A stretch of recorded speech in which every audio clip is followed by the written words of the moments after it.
નમસ્કાર દર્શક મિત્રો, BHTV ન્યૂઝમાં આપનું સ્વાગત છે।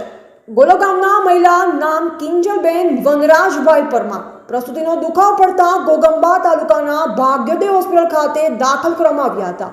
જે દરમિયાન ડોક્ટર અચાનક એમ્બ્યુલન્સ બોલાવી સિરિયસ છે તેમ જણાવ્યું હતું, પરંતુ દર્દી મરણ પામ્યા હતા। તેમના ઘરના સભ્યોનું કહેવું છે કે ડોક્ટરની બેદરકારીથી દર્દી મરણ પામ્યા છે। દર્દી ભણેલ હોવા છતાં સહીના બદલે અંગૂઠાનું નિશાન પત્ર પર હતું। તેમણે સિરિયસ છે તેમ કહી હાલો રેફરલ હોસ્પિટલમાં રિફર કરવામાં આવ્યા હતા। Bureau report Raju Memon, BHTV news. શું ઘટના બની? અમે એમની હોસ્પિટલ લઈને ગયા હતા ગોગંબા, સાત બોલાવી તમે પછી અમે 15-20 સાડ લઈ ગયા ગોગંબા ભાગ્યોદય લઈ જાય એટલે લગભગ 12 પહોંચી ગયા। પછી પહોંચે પછી ડૉક્ટરને બોલાય ચેકઅપ કરી ત્યારે 4 વાગે ડિલિવરી થઈ જશે, સારું।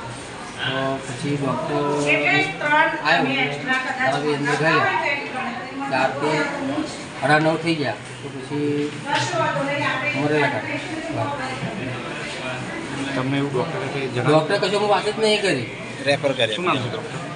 સાહેબ ડૉક્ટર નામ નથી જાણતું।